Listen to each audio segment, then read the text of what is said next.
Hello, hello, hello, and welcome to the Rag Company Podcast. I'm Dane Hennen. To my right, Levi Gates. What's up, guys? To my left, Anthony Fisher. Hey. Also got Morgan McMurry. Woo! And, well, if you haven't noticed, we have a guest today. Our guest today is Matt Moreman of Obsessed Garage. Say hello, Matt. What's up, people? All right, so been a while.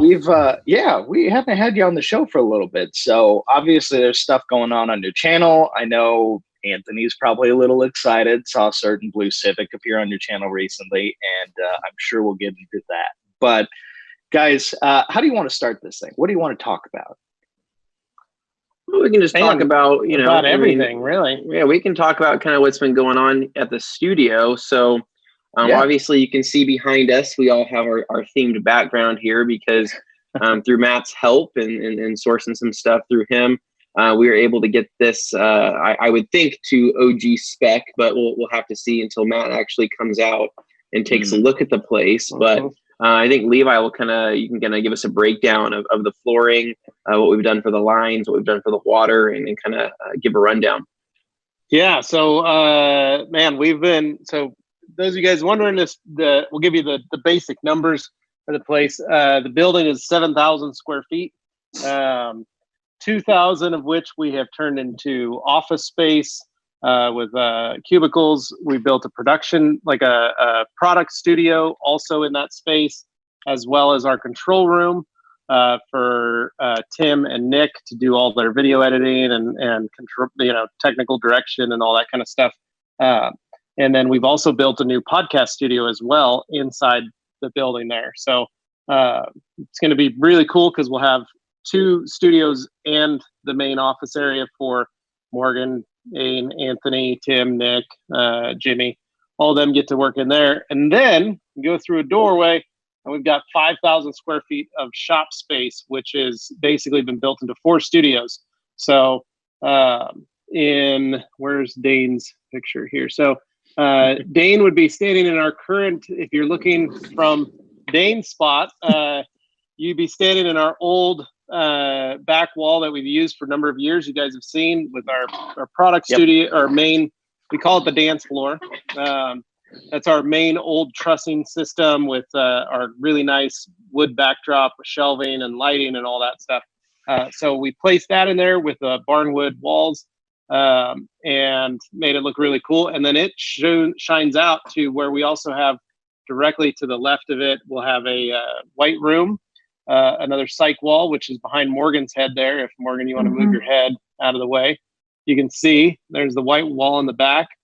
And then those two kind of hold down the fort, so to speak. And then as you move closer to the front, right where Anthony is, we've installed one of these. So we've got the lift in there, and then we've got where Anthony's cars is the other half of that studio. So that'll be our polishing bay. So we've set up a bunch of lights, and we're going to add more lights. Those are currently the first series of lights that we've added. What's nice is that's all diffused lighting, but it's all LED without any, it won't affect cameras or anything like that, which is nice and provides a ton of light. We've also got dimmable LEDs in the ceiling as well that are our main lights. We've added a huge fan in the center. So we've got Macro Air, got us one of their huge, I can't remember the specs on that fan, but it's massive. Basically, you guys have heard of big ass fans. Macro Air is the actual, just like Matt always says, honor the source. Macro Air is the actual patent holder and inventor of those massive fans. Big ass fans just licenses the product from them. So they're really good at marketing. Yeah. So we went to the source and went to the true engineers and actually talked to them about, cooling the space properly. So we put in a massive fan. And then right across from Anthony is our wash bay, which we have started to get put together. We've got a custom wash mat put in that we're getting, that we've got to install still. We've got dilution machines. We've got a ton of stuff that Keith from PNS is going to be setting up. But in our equipment room, we set up a water. So we've got Matt's CR spotless system with the Krenzla. The whole OG pressure washer solution package is in there. And then our air compressor that we're running for this is a California Air Tools It's a 20-gallon unit with dual pumps on it. So it's about 14 CFM is what it's going to be running. And then it's all pressurized. And we did rapid air lines throughout the whole system of their fast pipe and soft pipe. It's a kind of a hybrid. It's a new company we found to do our lines. So, but that's it in a nutshell. We're still waiting. We've got Swiss Trax that's the rib tracks flat, right, Matt? For smooth rib tracks. Correct. Yeah. So, and that's that new color we did. It's a silver, light silver or light gray. I think it's pearl silver. Pearl silver. Gray. Yep. Yeah. It's a really light color. Yeah. It's really cool. So we did that with the blue and black. So we created a pattern and set it all up. So it looks wicked. We got all that installed. We're just waiting on the Sabre cabinets. Is all it's left, really. And then we've got a couple pieces here and there that we got to put in. But it's getting there. And you can see behind Morgan, we got the lift working. We're able to get Jimmy's little focus up there. Yeah. So one thing I actually want to ask Matt about is on that lift, right? On that twin bush lift. So for example, you pull the car up on there, and if your mounting points, right, or your lift points on your car where you have your pinch welds, Jack points. If those aren't, lining up, or let's just say the car length is awkward and you're not able to get that brick underneath to line that up, what are you typically doing? And are you leaving the flaps up, or are you letting those fall down? So this is where the approach ramps will be so important if you can get a hold of those someday, if they ever actually get them here. So, mine, like you can see behind Levi there, like you have the little triangles that are sitting on the floor. Well, they also make a flat approach ramp, which is about 36 inches long. And so what I do, like on the Civic, the jack points are beyond the center of the scissor lift. And so with if you have the approach ramps, you bring the lift up, you flip the flaps up, you put it back down, and now you only have like an inch, because you figure if you have an approach ramp and the thing's sticking up a bit versus if you had, if you tried to lift that up, now you're going to have like a 4-inch thing you're trying to drive up on without the approach ramp. So you either have to make something, or hopefully Twin Bush gets them in stock someday. But like M5 or 5 Series trucks, most Hondas, Accords, Civics, cars that their jack points are longer, you need those ramps, the extensions flipped up in order to get there. And so you have to get the things flipped up, and then you have to figure out how to get it on there without ripping your front bumper off, kind of thing. Yeah. We've got. So I was just going to say, quick, though. We've got the hot rod shop building us your Gen 1 ramps that Mike made for you. Mike made, perfect. And then that'll solve the problem. So because especially on a lowered car, even with the Swiss Trax, it's still about 3 1/4 inches height, and so you need room between your pinch welds, your jack points, and where that, where the lift is. And so that's why having the approach ramps will help solve that problem for you. Yeah. So my question is on those flaps that are currently on there behind Levi there, when you set those to the flat setting, those can withstand the weight of a car at that setting, correct? Oh, yeah. They're 6,600 pounds rated, or probably more than that. So, yep. Okay. Yeah, I've had my Raptor on those flaps. I could see how that could go wrong if something were to happen with those flaps. So it's like, oh, these flaps look nice. I'm just going to put it up there. I mean, if you look at when it engages in position, and then the arm that fixes it in position, it's like double-aught steel. It's it's thick, hefty. And it's not, So those can support the weight of the car. That's what they're designed for. They're designed for cars that aren't as long. That's one of the problems with like the Benpack makes one, the SP7X. It doesn't have those ramps, and so if your car's too long, you're basically screwed. Yeah. And that's but you're seeing you get a car on that lift, and everybody's so conditioned to two post. But for us, a 2-post is kind of useless. You can't open the door. You can't get around the car for detailing. No. But a darn scissor lift, you could drop a tranny, you could change a drive shaft, you could do everything you would do on a two post. You can get it up there quicker, once you figure out how your procedure is. And you can get all the way around the car. It's magical. I mean, most of the time, my lift is used more just to get that little edge off of bending over, and get the car up like 2 feet in the air so I can get around the car on a stool, or, when I'm polishing, I like to polish standing up. Your back will thank you. Yeah. So, I have that car up and down, so I'll start on the fender and I'll have it down, and then I'll move it, I'll move the car on the lift for every position every section I'm polishing. It makes it so much better. I remember my rockers back in my shop are much. I was just saying, back in the day, laying on my back on my concrete floor in my shop, trying to get rockers, way better. Way better now. I just like how low profile it is. I mean, when it's down, you wouldn't even know how tall it could go. I mean, Dane, it's really a big difference. You could put the smaller model in your garage for the Jag. I mean, that is true. Yeah, so you guys have the full rise. First. You guys have the full rise. They make a mid rise. Twin Bush, as you guys got one of the last ones available, we're seeing this a lot with Chinese importation, is that it's becoming more and more difficult, especially with things that are made out of steel. You guys deal with it all the time, importing products from Asia, and so we've had real problems with getting these things here.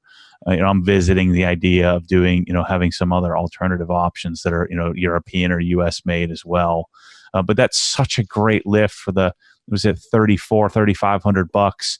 It doesn't look like $3,500. It looks like 10 grand, Yeah, no, it does. It's crazy. Yeah. Absolutely crazy. So, so we're excited. We're excited to get some stuff up on there and actually, put it to good use, because I think that visually too, for videos and how-tos and things like that, I think that you just have so much more light being able to raise that car up to let's just say chest height, and being able to shoot that and show a visual, rather than, me sitting on a stool, leaning over, at an uncomfortable, awkward angle with little to no light. And I think this will be a lot nicer. Or working on a wheelbarrow or something. I mean, when you got it lifted up there, as opposed to putting a camera on the ground and then having to get down on the ground, you just bring it up to you. Correct. Yeah. No, I totally agree. Well, Matt, what else has been going on in your neck of the woods? So I guess give us the rundown, because I know everybody's going to want to hear it anyways. You've already told the Civic story, but talk about where you're at now and what your thoughts are now that you've driven it and kind of going forward. First, I have to honor the source of Anthony is the source of this idea. So I'm not very impressionable. So especially from someone like Anthony, I would do whatever he says. I would do the opposite. He's been playing you for a while. A la IK Foamer videos. That's a great video, though. So. Yeah, Anthony, we were snowed in at Atlanta Motorsports Park, and he says, I've got an idea. I think that, if you want to get some views. I said, I don't want views. Views are for losers. I don't need that crap. And he said, no. Just hear me out. He says, I think that if you consider getting, I've heard you talking about your EM1 Civic, which is a 99 to 2000 Civic Si. If you get one of those, it'll be the biggest thing you've ever done. And my wheels started turning. We started shopping right there on the spot. And I'm pretty relentless. And so I kind of put it out there in the universe that, hey, if somebody finds me, not a Civic, there's plenty of a Civics. I want the Civic. I don't want some janky bull crap. And so the story goes that a follower found it on a unlisted YouTube video in Iowa. The only more obscure place outside of Idaho would be Iowa. And us, Yankees over here in the, from the Northeast don't even know what these states are. And so the car is in Iowa, Minnesota-Iowa border there. I'm assuming those states border each other. And it was an unlisted video of the dealership doing a walk around, and 27,000 mile, all original, has all the original parts, a couple little modifications like springs and stuff like that. And so I called the dealership I'm the worst negotiator in the history of negotiations. I called the dealership, said, hey, somebody found this video. Do you have a 2000 Civic for sale? Yeah, we do, but we're going to put it on Bring a Trailer. We've already paid for the listing and all that. And I said, no. Like, let me, what do you want for it? I'll pay more than what you'll get on Bring a Trailer. But we really want to see what it'll go for. I said, I'm going to tell you what it goes for right now. I will literally wire the funds in the next 20 minutes. Said, just tell me what you want. And he's hemming and hawing. He's like, well, it's my partner's car, my business partner's car, and he collects them, and he's telling me the whole story. I said, how about 20 grand? I cut him off.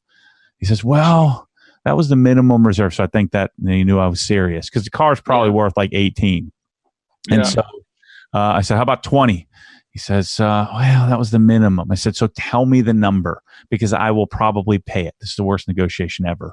He says, well, I think 23 would do it. I said, done. Let's go.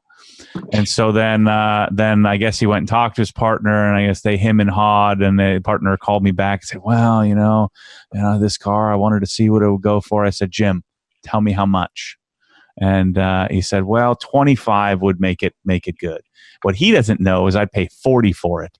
And so, it was already a deal. He said, make a damn point. I'm feeling great about 28, and so I thought it would take 30 to get the car. And so I paid 25 for a 27,000 mile Civic. So worst negotiation in history ever. But you have to remember, I'm almost $1 a mile. That's not bad. You took the brute force approach. I mean, it works. This car is going to, Anthony's right. This car will be the biggest thing that I've probably ever done. It bridges the gap.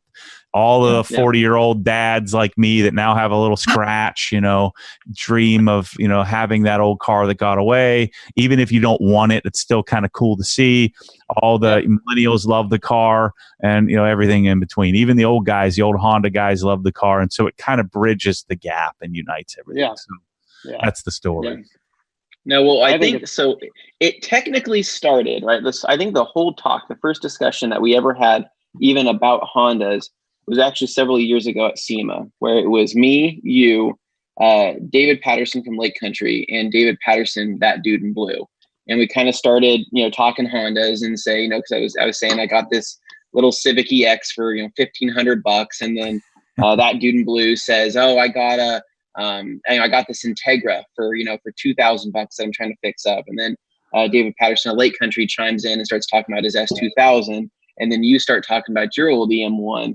And that's kind of like our first Honda talk. And it's kind of funny because and I've seen this in every single podcast we've done, or every single discussion. The second you bring up Honda and somebody says, oh, I had a Honda, that there's a connection there. And that you can now have a discussion with Honda people, because it's just such a relatable topic. But that was our first topic, our first discussion ever.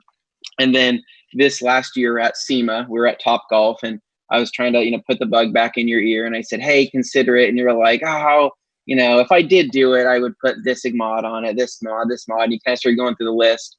And I know it was kind of in your ear, but then it was really when we were snowed in at the G-Technic Serum Summit. I had you, you couldn't go anywhere. I had you cornered. Yeah. I had you cornered, and I said, this is where the real talk happens. And we need to start going over, numbers in terms of views and kind of, what you'd be able to get. And but you're absolutely right. It bridges the gap, and you'd be surprised on how many people relate to the topic, and then how many people are coming out of the woodwork saying, holy crap, you just got this car. I also have a mint Honda in my garage, or I also have this car. I also have this car. And it just goes down the list. Well, and it's going to be good, because I think that I was actually, when I was on the phone with Matt the other day, the forums are dead, right? And so all of the old information from the early 2000s is disappeared. It's just gone. There's some old Honda tech stuff you can find, but most of the good information is kind of been lost. And so you have all these newer generations of people just getting into Hondas or cars in general with no idea where to start. So basically, you are recreating the education process of going through and teaching people all over again. But at the same time, now you're able to set a less janky standard for what people can do with these cars going forward, right? And so I think that's why it's going to be. I think it's going to be pretty big. But talk about your polishing process last night, Matt. So you're doing some polishing on the car. What did you end up using? Yeah, one of the fears, obviously, we talked about is, what's the condition? We don't know how much the paint's been polished or rubbed on. I can pretty much confirm that it's never been polished. At first glance, it looked like they'd run a rotary across it, but there were no rotary, induced marring. It was all just a lot of love. People love their cars too much that don't know what they're doing. And so it's all wash induced, squeegee and chamois induced type scratches, and then a little bit of oxidation, which I was surprised, just from just sitting, you could physically see, it's rare that I have like a new car where you can physically see like it cleans up almost. And so I started with foam. I wanted to try to avoid microfiber if I could help it. Right. Yeah. If I didn't need it, it's moderate to medium to soft-ish, not as soft as like the S2000 stuff. The blue seems to be kind of like normal. It's like, I would call it normal, hardness. Yeah. And so I started with yellow Rupes foam and Jescar correction compound. Kind of that hybrid of something I normally would use to finish and then using a compound, like a moderate compound, and it was getting it pretty good. And I'd have to follow up with like nano and a yellow foam pad on, and hit a little bit more aggressive, on a couple little spots. And then I ended up transitioning to Rupes yellow foam, yellow wool, which I found was the best combo, following with yellow foam and Sonax Perfect Finish, kind of my standard stuff that I tend to use, and that combo seems to work. The 3 to 4 passes, and oh boy, it's it's good. It's real good. The car is legit, man. So the reason why I wanted a 20,000 mile or less car is all the seals and rubber and trim and all of that stuff is perfect. So I don't have to and because the guys they didn't know how to mess with it. They don't know how to treat it or do anything. It's unmolested. And so that's the difference between an 80,000 mile car for 10 grand and a 25,000 mile car for 25 grand, I think. Yeah. Well, you think about having a lot of people would say like, oh, we'll just replace all that trim. But the moment you start pulling some of that stuff, it never goes back exactly quite the same. Especially on Honda. Yeah. Oh yeah. I already told Matt, I said, hey, you're going to need to order all the pop clips that you can right now, because you're going to start breaking stuff the second things start getting pulled off, because it's just what happens. So you were saying that the paint was oxidized. Did it feel like the paint was thirsty? Like, like it needed something on it? You know what I'm saying? Like it needed to be polished. Did it feel that like was exactly it. And so you could see it drinking up the filler from, Perfect Finish. It changed a little bit of a shade.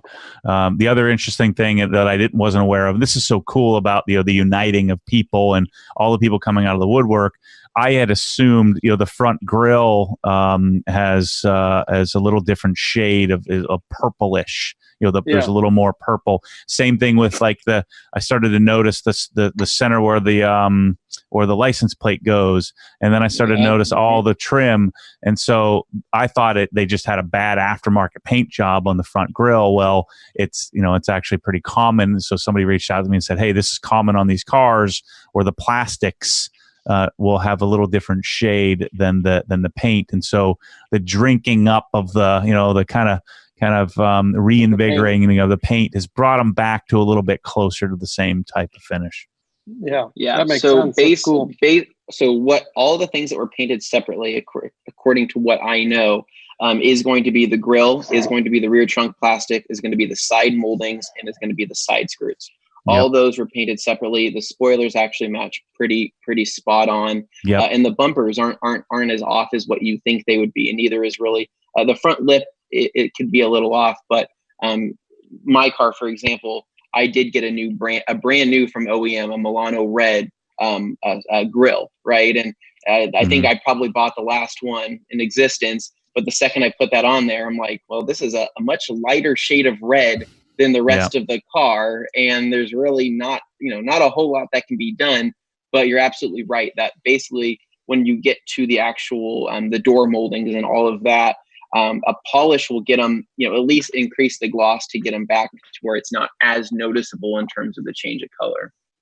Well, the other nice thing about this car, my car, being such a low mile and and relatively unmolested, is that as I started on the trunk and I was really careful, and as I started to work around the car, I get it, that I've transitioned to using wool, and I started to get a little more comfortable with, hey, there's enough paint on this thing. We were talking about this earlier. I'm not a huge fan of the paint depth gauges. I don't have one. I still need to get one, but I started to get more confident, and I could kind of do what needed to be done to get it. But I'm not chasing, like, if there's a few little tick scratches and things, that I don't want to chase those. I think the trade off of that is just it's not worth chasing those, too aggressively. Yeah, I think that you can't really get greedy, basically, is what it is. And you want to, but you always have to take into consideration of that. And I think one really cool thing about this whole process and about what's going to be happening with getting the car dialed in after polishing and coating and all of that, even down the road, is that 20 years ago we didn't have what we have today in terms of detailing, technology, chemicals, tools, and all of that. So it's safe to say that this will be probably the most pristine, Civic in terms of the paint quality and the amount of gloss that you're going to be able to get out of it in comparison to what was available 20 years ago. So when they say it looks better than new, it does. The car pre-polishing probably what mine looked like, right? Mine probably has a very similar extra love. The whole, I'm going to wipe it down before I go out, and then I'm going to, with some detail spray and like one towel, from top to bottom. And then I'm going to wipe it wherever I get to. And then I'm going to wipe it when I get it home. And I'm going to, I'm going to take it out to the office or, whatever goofy job I had at the time. I'm going to wipe it down again. I go to some car show. I got to wipe it down. And of every 10 wipe downs, you had one real wash. Yeah. And that's what this car had, and that's what I call it was loved like too much. Which is what I did, which is what we all did. We all did prior to having this evolution. The last 20 years has transformed. I mean, a few guys knew about rotary polishing back then, but I mean, Matt, we didn't even have a Porter Cable DA, did we? I mean, I guess it just came out a couple years prior. Well, no, what we had was the variable polisher that shook, that you could pick up at AutoZone or O'Reilly's. Yeah, 3 millimeter wax. Yeah, 3 millimeter orbit wax spreader, right? And you had bonnets that you could put over it. Yeah, and I worked at a car wash, and I had, you can't see my arm, but I have my first car tattooed on my arm. And I joked that I used to it'd be Friday or Saturday night, and I would wax the car. I'd pull it into the little detail shop at the car wash. I put a hand wax on it, and then I would run it through the car wash to get all the dust off of it. And I was 17, 18, and I thought I was just the coolest kid in town. Freshly waxed 76 Oldsmobile Cutlass Supreme, pulling that thing and then running it through the car wash to get all the dust off of it from waxing it. Even though I just stripped all the wax off and sprayed stuff. And then I'd take that downtown and I'd cruise. And I thought, like, oh man, I bet they're looking at my car because it's so clean. This is crazy. So it's just, we all start somewhere, and it's just, like you said, it's all love. You don't realize you're doing damage, but it's all just love on the car. I really wonder, when I was 20, if I was 20 today, I mean, I would be in it deep. I'd have a lot of credit card debt for, I'd be all about, atoms and chemical guys probably.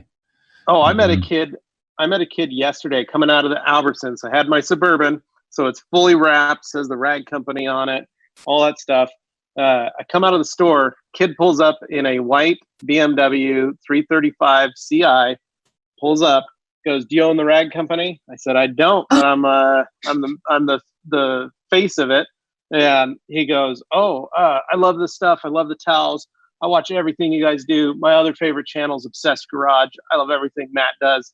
I was like, "Oh, it's awesome. Yeah, I'm good friends with Matt." And he's He goes, I'm 19. I just started detailing. I want to start a mobile store, like detail shop here. What do I do? And I said, is that your car? And he's like, yeah, just bought it. Want to start doing this. And I was like, holy crap, to be 19, cruising around in a 335 CI, like, and then he said, oh, I have another car. I have a truck too. And I was like, oh my gosh, like this is, I had a $600 Oldsmobile at 19, the nicest, cleanest Oldsmobile. Like to go about the amount, like you said, the amount of information now and the amount of what there is for folks, it's totally different than it was when we were that age. I mean, look at where Morgan and Jimmy are at this in this day and age and what they have. It's totally. I mean, it's I can't. I don't know. Maybe it's like having all the cheat codes to a game now. Everybody can just figure stuff out really quickly. Like. They can totally skip all the hard parts and just go right to where they want to go. I mean, granted, work is work. So if you got to do it, you got to do it. But the information's out there. The work is different. I will say though, the trade-off in all this is now there is so much information out there, and oftentimes there's conflicting information that people like Matt who go through and actually, distill, like break it down. That's useful. That's a really, really helpful part of that. And of course, you're going for like the absolute cream of the crop stuff, but without people actually cutting through a lot of the BS, there's just too much information for people to use. So people like Morgan or Jimmy who are, younger and going into this stuff, if they just had that information, but no way to decipher or someone to kind of help, handhold, get through this part, ignore that, you'd be lost too. It's just a different version of it. Yeah. So Morgan, when I was your age, I heard all the same bull crap that the old dude was talking about. I'll never be that guy. It'll be funny to watch it transition. 18 years from now, you'll remember this conversation and say, now I know what they were talking about. Matt and I will be in our 60s, so it'll be a great time. Still doing the same thing. Nothing will never I never thought that I'd be I was always the young guy hanging out with the old people doing the old people things, and now I'm the old guy hanging out with the young people doing the young people things. It's weird. Oh my god.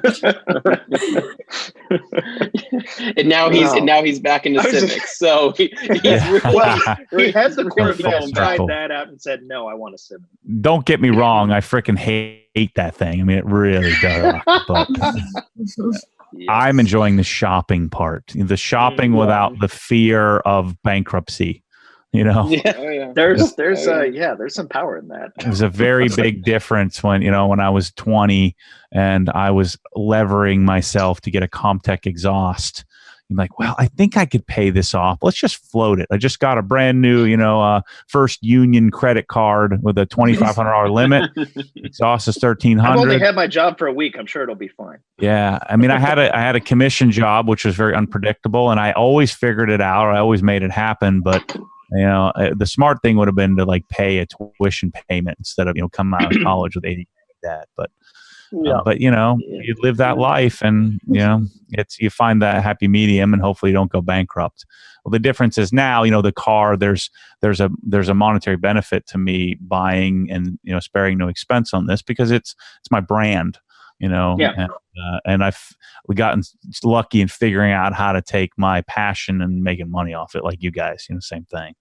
What's super cool for you about getting the Civic and kind of doing a return to your roots thing is, like you said, you can approach it now from your wiser, older, more mature angle, but you can still have fun with it. But it's once again, it's on brand while also being off brand to a lot of people who didn't know that about you. So I think that there's a lot of appeal in it because you're kind of catching some folks off guard who think it's all Porsches and BMWs all day long. But just seeing how excited you are about the Civic, I think a lot of people picked up on that. One person made a comment on Instagram that really resonated with me. He said, you're getting the opportunity to go back and complete. You're completing that void. The car should live in the past from a nostalgia and because at the time it was fast, right? It was like this thing's legit. I can beat every Civic EX no matter what they do.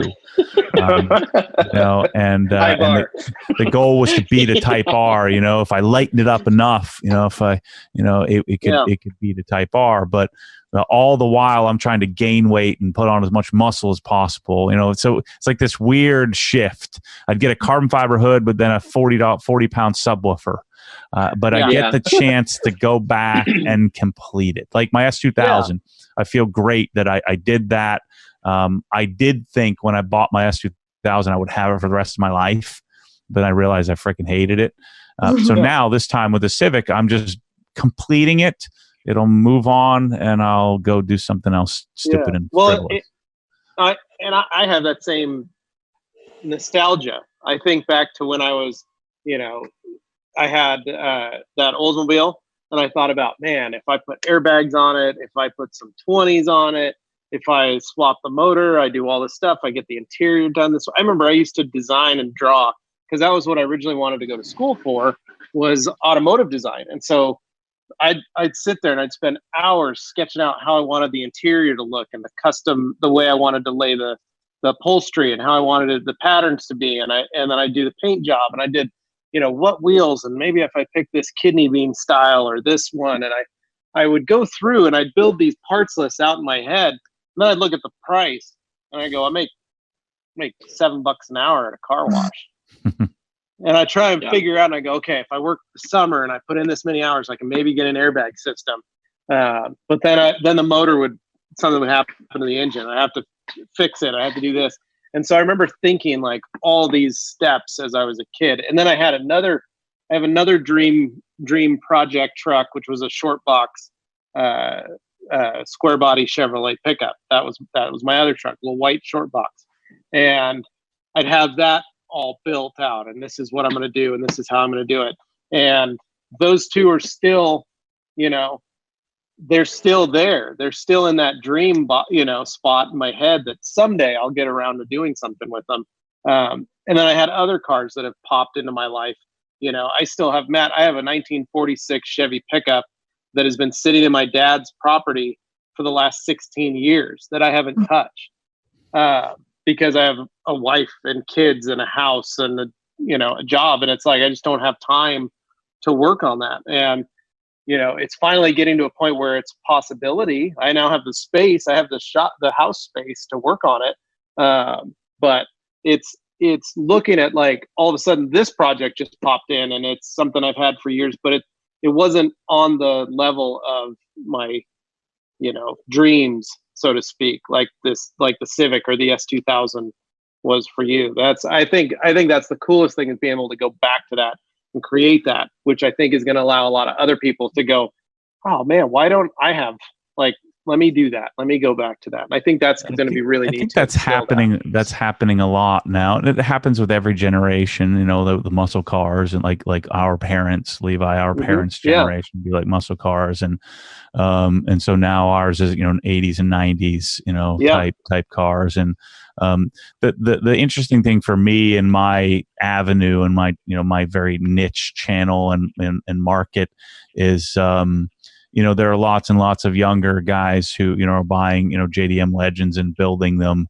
I just think I have such a different take on it because I was there. It was part of my existence. And then I have such a different take on things in that, I know I get a lot of heat for the expense of it, and I want the really good stuff. But it's more about, what did I dream about? And I just don't want to, I don't want to let it go. I don't want to make sacrifices. I want to figure out how to make it happen. So that's what I'm going to do with this thing. And it'll be a, 6-month deal, and I'll get it out of my system and then go do the next thing. So. Well, I think that a lot of the younger kids and stuff like that are getting into this, especially a lot of the guys on YouTube that are buying all these JDM cars, right? And they're souping them up and stuff like that. I personally feel, and this is just how I feel about the whole thing, I feel like all those major kid YouTubers that are building these cars, I think every mod they do, I see everything they do as a Band-Aid. I just see a Band-Aid on top of a Band-Aid on top of a Band-Aid on top of a Band-Aid without essentially doing it right. Like they're doing things different. I guess you can call it different, right? Everything from car wraps to having, all these weird random things custom fab that you're like, why would you even have that fab when you could just buy the name brand version for the same price and have something that, is going to fit. But like, I think they've taken a different approach to it, but I think a lot of people, resonate well with that because they see the creativity. And I think a lot of people like that approach to it. Whereas, me, I kind of like the plain and simple, like, this is a solution to what you're looking for this part, this part, this part, and this part. It's going to be good. It's going to fit. And whether it's affordable or whether it's expensive, whatever approach you want to take it. But it's become taboo to bolt on. Like, you're lesser if you buy something. Yeah, You're not trying if you're just bolting on. You're not doing custom titanium piping. You're not doing this. You're not doing this. No, I want it to sound good. You know how many tries it takes to build an exhaust? It takes 40, 50, 60 iterations to make it work. Yeah. Well, but we all know how it goes, though, right? You see these Band-Aids being put on in every single, car YouTubers videos, right? And they'll put Band-Aid on top of Band-Aid on top of Band-Aid, and then the car blows up, right? Or the engine gets destroyed or something happens, right? And then they act surprised, like, oh, dang, I wasn't expecting this, based on that, that custom exhaust that was built in some dude's garage at 2 a.m., drinking White Claws. And I'm like, well, that was probably bound to happen, but they also like it because it's more content. So the second their car blows up, they're like, nice, I have another video. And I was gonna say, but Anthony, how else am I gonna clickbait people into watching my videos? Well, what I like too is what you guys are doing with, like, even just take Anthony's Civic. So with what's awesome, Matt, is you're going to be creating basically the ultimate Civic Si, like the dream Civic. And what's neat is like even Anthony buying yours for $1,500. And I remember the day you bought it. I remember hanging out, looking at the thing, going like, yeah, okay, this is that's cool, man. It's actually not too bad. You got to go to the junkyard for some stuff. But you've transitioned that car from what it was to an extremely nice daily driver that still from 20 feet away, looks flawless. Yeah. But what's funny though, but what's those funny lights is ruined your day.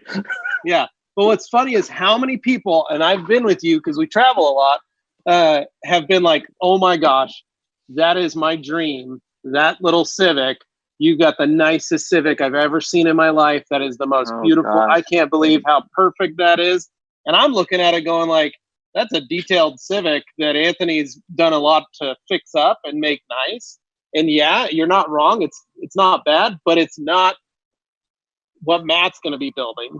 I look at that and go, already know what there's Matt a proven room. but there's room. That's such a huge gap for folks. Yeah. And I see Morgan and I and Dane, all of us make fun because we'll see a little red Civic driving by. We'll take a picture of it and go, Anthony, nice new wheels I see. That looks great. And it's just a class out Civic. Yeah, driving around town.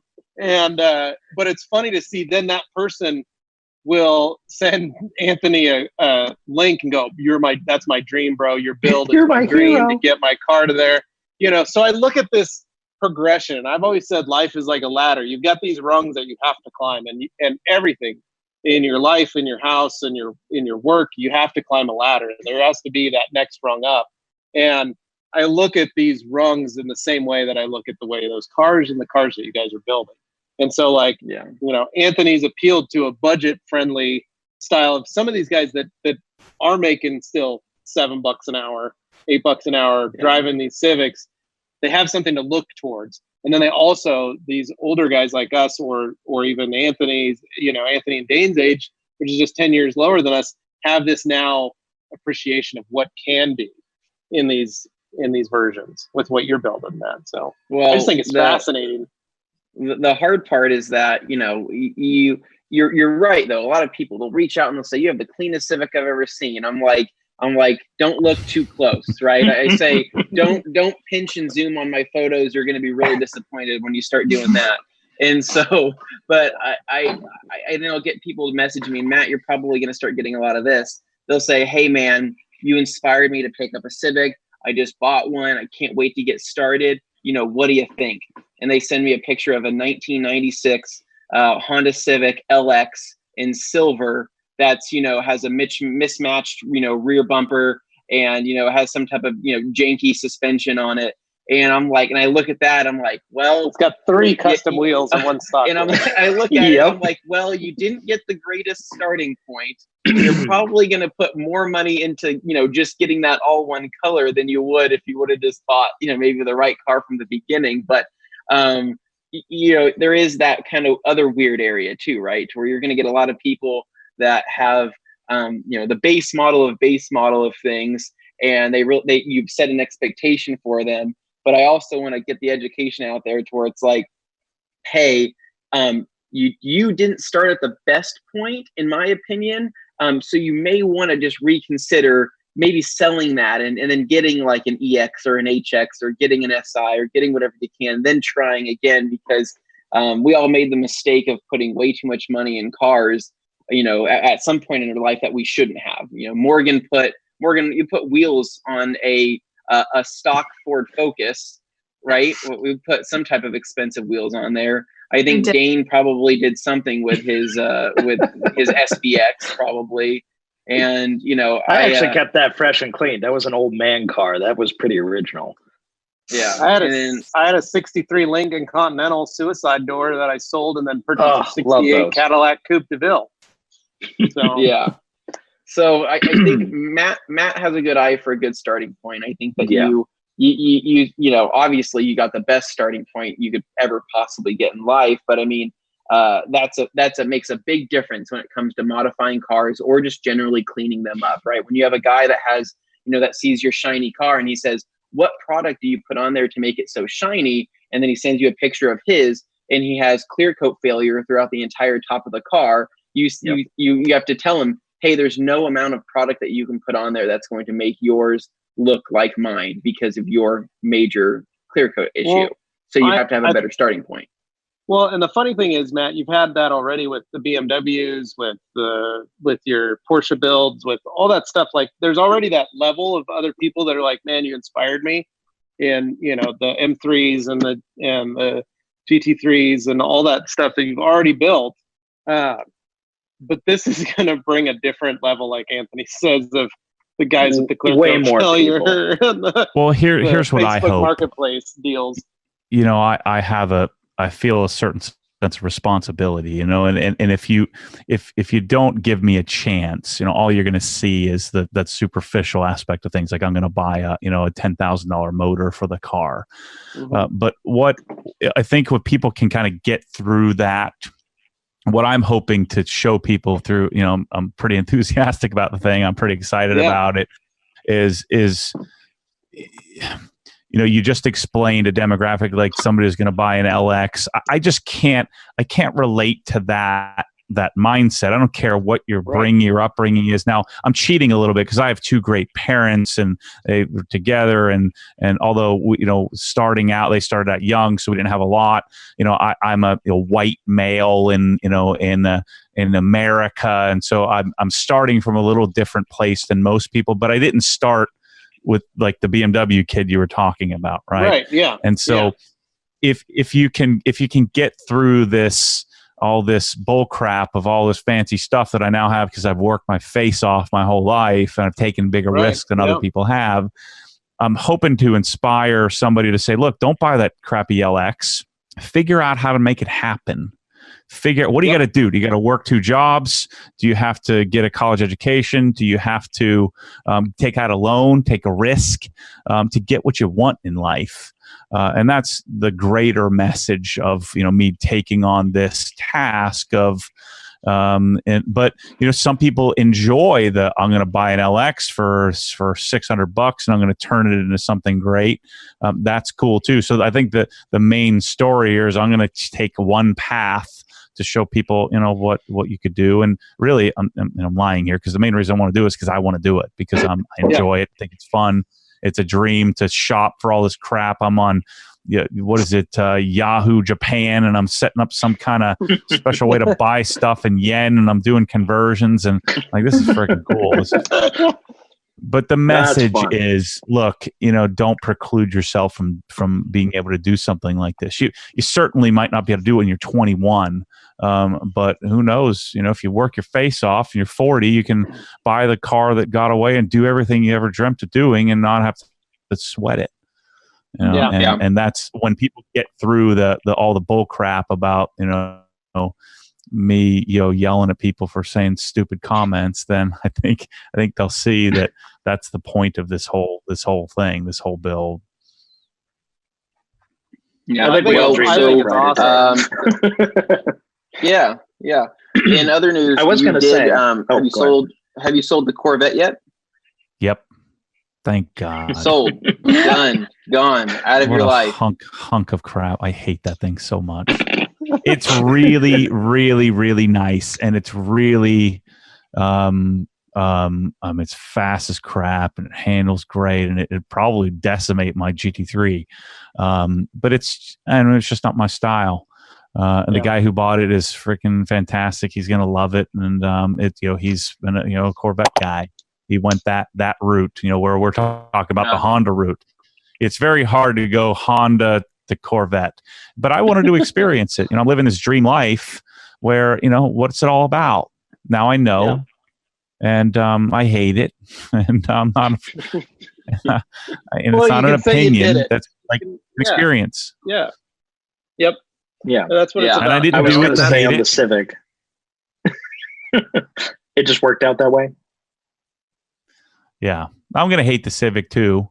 But yeah, I don't think so. I think you're gonna love it. I think once you get it dialed in, I think you're gonna love that thing. And I think that you're gonna miss it once it's gone. At the end, Matt's not gonna sell it. Like he's bought another one to do everything. Well, that's what I was trying to hope get to was what he's going to do at the end with it. So he's basically the giveaway. You're giving it away, right? And I'm hoping that it's going to go to somebody that's going to love the thing. Not somebody that doesn't know what it is, but somebody that wants that thing and loves it. That's what I'm hoping for. Well, just so you know, Matt, Anthony's already started applying for another credit card solely to purchase OG products to win entries. So yeah, he's also planning on taking I don't think my credit limit goes that high. So we'll watch. He's going to switch it up on you. He's going to throw it on Bring a Trailer just for the ultimate his wife's irony. going to be like, why do we have all these Obsessed Garage t-shirts in our? Why did you buy all these for me? Just be quiet. Don't worry about it. I need shirts, honey. Don't question it. Yeah. No, but I think that's going to be a pretty big thing. Have you any ideas on cool merch and stuff like that you're going to do? Or are you going to do more G-Technic collaborations? What's your thoughts? Yeah, I've got a lot of ideas. One, I do want to create a custom, LHR 15, LHR 75, and in Electron Blue Pearl with an OG logo, painted. I want to do those. We'll obviously have different renders of the car and posters, and I got to get some cool Hot Boy JDM hoodies and stuff. I'm going to call up Morgan and ask her what I should make. She knows. Oh She's the expert. What kind of gear I should make for it, and I think it's probably going to do pretty well. I got to finish it. I don't know how long that's going to take. At least 6 months. I got to get a darn spoon hood. That's what I got to find. That's my current mission. I'm going to start, bidding up, whatever it takes to get one of those. I was looking at a spoon gauge cluster too. It's on that thing. Apparently, it's like $8,000 or something. Have you reached out at all to David Patterson over at Lake Country? He might have some connections. He may know some stuff. He is deep in the talking to JDM life. I'll call him. Yeah, that's a good idea. He says for some reason, Wisconsin area, his area, they get some crazy. What did they get, Anthony? They got a couple cars direct. Delivered straight. He gets amazing JDM stuff brought through, mostly Hondas. There was stuff that there's some company. So he runs in the same crew as the Mugen guys. So basically, all the Mugen parts he knows that that part of the family, and so he has those connections there. So basically, what he's been getting is he's been detailing cars that were literally made by Mugen. Basically, they'll take a Honda Civic, like an EF or an older model that was all literally Mugen, time appropriate and all that stuff, and they'll get those cars in right hand drive, you name it. But it's a weird, there's like a weird armpit there of Wisconsin that they just have some weird Honda collectors. And so that would be one. And then there's also another YouTuber's named Honda Pro Jason, and he has a lot of connections with a lot of the other Honda collectors in California as well. So you might be able to reach out between those two guys and see if you can collect some stuff. But it's never ending. I mean, in terms of 6 to 7 months of content, you have to think about it. I mean, every single little thing, every single little screw you install in there is going to be worth filming because it's a Honda Civic. There's very little content. Yeah. Someone will watch it. Yeah, there's very little. There's very little Anthony detailed. There's nothing like what I'm going to create content-wise on this, car. 7-8 part series on detailing the darn thing, and and having John build me the motor, and so it's. I think it's gonna be good. It's gonna be good. I actually just made an offer to hire a cinematographer to come and step up my video game. Nice. And and so that might want to help as well. And I'm excited. I've that's why the Corvette has to go. The M5 leaves, so at least this is a 2-for-1. The problem is I got a GT4 coming, so it's 1 for 1. It's freaking stupid. Less cars in my life. But there's a plan for the Civic, and that I'm going to build it, and it's going to move on. That's where I really screwed up my S2000, as I built it thinking I was going to keep it for the rest of my life, and then I didn't know what to do. Like, what do I do with this thing now that I spared no expense? I didn't do any giveaways or anything like that. So there's a process to this that I think is going to help me really enjoy it, because there's a destination involved, so I can enjoy the journey as I wait for all the parts to come. Yeah. Well, you get to do the build, and then create all that marketing and branding around it as well, which is really neat. Yeah. Well, the Black S2000 was it was like a curse and a blessing, because basically you put everything into that. It built an amazing car. It had everything you could ever want.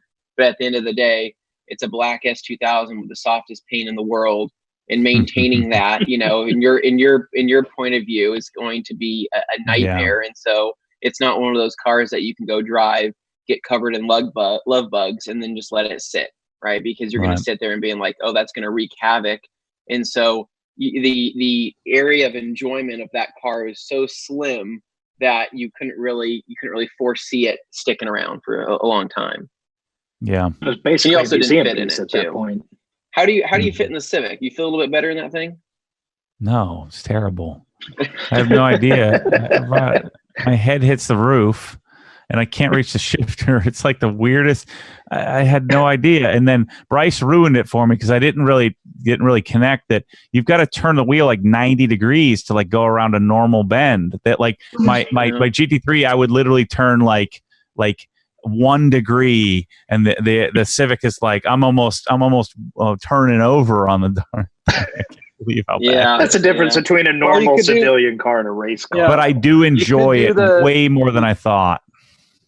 You could also do the smaller steering wheel, though, and do like Anthony and put an S2000 steering wheel on your Civic. He is doing that. He is. I'm excited for that. Yeah, I just ordered. I paid the S2K wheel works. Euro Boutique. Yeah, Euro Boutique's going to make me a flat bottom, double thick wheel with with a top dead center mark, and an Alcantara to match the Mugen MSZ seats that I'm doing, and it's going to be legit. But new airbag, brand new AP1 wheel we're doing in it. Nice. Yeah. So whether or not you wire that cruise control will be up to you. It's pretty simple. You basically, I think you either splice or solder one thing on there, and you'll be able to keep your cruise control if that's what you if you want it. That is, but. I still think that the seats in that car are freaking nice. Those leather seats are pretty nice for what they are. So I'm going to retain all the stuff. I'm going to restore the leather, just do a color lock, just a cleaning and, protection. So I'm going to call it restoring, but more get the shine out of it, get it conditioned. I'm going to keep all the stuff. And then, so keep it, all the original parts and everything. So somebody's going to get a truckload with, the thing I'm most excited to do is to take the B16 out that has 27,000 miles on it, put it on a crate, and then I'm going to get 700 emails of everybody, Anthony included, wanting to buy that engine And I'm going to tell everybody, absolutely not. Nah. It's going to sit on the crate and it's going to stay with the car. And then everybody's going to be bombarding the guy that wins the car, trying to buy the engine from him, and it'll be up to them. Oh, absolutely. Yeah, I'm passing the peer absolutely. pressure onto you. Great. Yeah. Yeah, Yeah. that's It's gonna be because fun. it's gonna be more than just getting a car. You're gonna be getting parts that are worth, that some of those parts might be priceless to people, right? Well, And so they're gonna have the whole car. they're gonna need to Might get be a price to storage car, unit by the way. just for the parts is what they're gonna need to do. Yeah. That's Here's your crazy. pallets. Yeah. Well, other than that, though, Matt, I just giving a general rundown. Family's good. Shop's good. Everything's going good over there. Sales are good. Yeah, I've had a real shift in life, a real change. I got really nervous when they started shutting things down. And there's two ways to go with that. You can either hit scarcity and survival and disappear into a cave and quit, or you can double down. And so I've been preaching to the people that watch me on YouTube and other places, and preaching by proxy, preaching to all the people that work for me. I'm like, this is our time. This is our time to go make it happen. And so I'm doing all the things that you probably wouldn't do. I've tripled what I'm spending in marketing.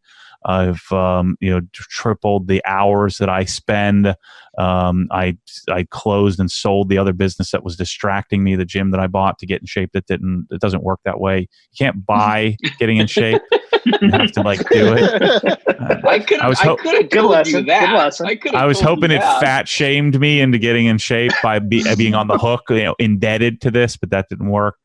But yeah, doubling down. Those zebra cakes are hanging from the ceiling. The other thing that I let go of is that I'm just not an animal person. And so, the family, they've wanted a dog from the beginning, and I've adamantly against it because it's a terrible idea. Now we got to be there all the time. You can't go anywhere. You can't freaking do anything. The thing craps, takes a steaming dump right on my carpet in the middle of my living room. Oh. But I gave up all that crap. I just decided, the world has changed overnight. Who knows how long we're going to be here, and I just gave it up. And so I've had quite a bit of a life shift in that, go get it, make it happen, and live in the moment. And so I think I've been rewarded for that. We've had our biggest output that I've ever had. The business continues to grow. I'm hiring 2 or 3 more people, and I want to invest back into other humans. And my life has continued to evolve, and hope continue to improve. So thanks for asking. Oh, that's great. Yeah. Yeah. But let me get one thing straight, though. Hold on. You sold the family dog? No, I got a dog. No, he got a dog. Okay, you just got the dog. Okay, I didn't know if you got. I didn't know if you got rid of Sold it the gym, because sold the they dog. got one. I'm sitting here. I'm like, you monster! You took that from the kids. I only got $25, but it was worth it. It's unexplainable. It's unexplainable how adamantly I am against a dog. So for me to let that go, the magnitude of that, the scale of that is unexplainable.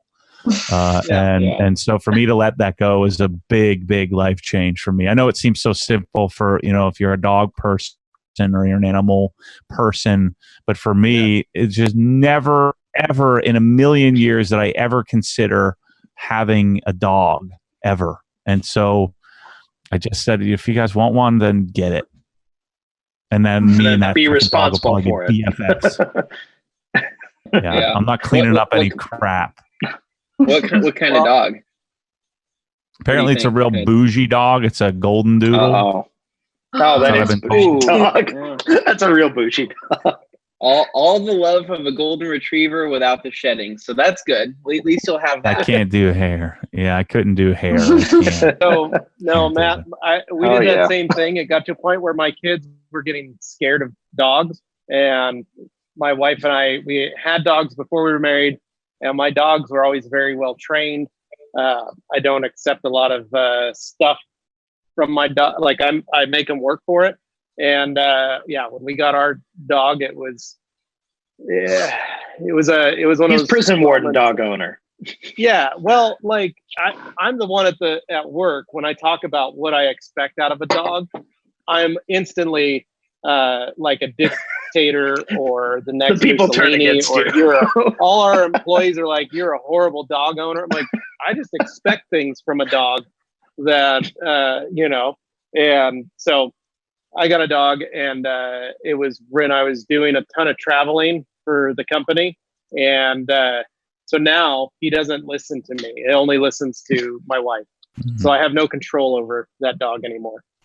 Well, So it's kind of a blessing and a curse. no, but hopefully the family's happy. Hopefully they're not regretting their decision. Oh, they are. Yeah, because it Oh, cries okay. all night, No, not peeing everywhere every 20 minutes. My wife is like, "What did I get myself into?" You got a dog. I told you this is why I didn't want any of this crap, so I'm not doing any of it. You want it, you can have it. I'm not holding it against them. I'm just going to play with them. So, Yeah. All the benefit, none of the downside. Nice. Yep. Move. Well, That's right. I think that probably concludes our podcast for today. But that's a great way to end it, I think. Yeah, Just I think so. dog owners out there, choose your side, choose your player. Yeah. Let us know in the comments if you have a dog or if you're not a dog person. Tell us about that. What led you to that? Don't do that. Don't worry about it. No. Anyway, I think that's probably a good point, though. Matt, thanks again for being on. It was fun to talk, and we had to. I mean, if we didn't do it, Anthony was going to explode not being able to talk about the Civic. So, got that pass, but we're good now. No, I'm really excited to see where it goes. I'm excited to see what you do with it, and I'm just excited to go along with the journey, man. So Thanks, I think guys. it's going to be fun. So You're going to be That's- creating the definitive resource for people. well, it's about the journey. The car is it's just an object in the path. I just hope I don't get typecast as the Civic guy, because that'll be, then I'll really blame you, Anthony. It's Well, not the worst thing in the world. It's also not the best thing. So No, that would be Yeah, really they get bad. mad when he drives his Evo now. So yeah. yeah, look out for that. But, Yeah. they're Cool. just All they're right, just Dane. very passionate people. So Well, anyway, all right. yeah. Oh, go ahead. Oh no, take it away. Oh no, I was taken away. All right, guys. Thank you so much for listening. Thank you so much for watching. If you haven't already, make sure you're subscribed to the Rad Company podcast channel. Click the bell, because that way you know when we release new stuff. Now, Matt, I want to give you an opportunity. Plug away before we go here. Let people know where they can find you. Yeah, go to Obsessed Garage. You just Google Obsessed Garage. You'll go to the website if you want to buy the Rag Company towels from me. Just kidding. Yeah. We have a whole assortment of Rag Company towels, but obsessedgarage.com, Obsessed Garage on YouTube, Obsessed Garage on Facebook. We have a Facebook group. If you're into garages and cars and life and pursuit, go to facebook.com/groups/Obsessed Garage. You'll find a bunch of like-minded people in there. Yeah. Awesome. Heck yeah. Thanks again, man. So from all of us here, till next time, this is us saying adios. See ya. See ya. see ya.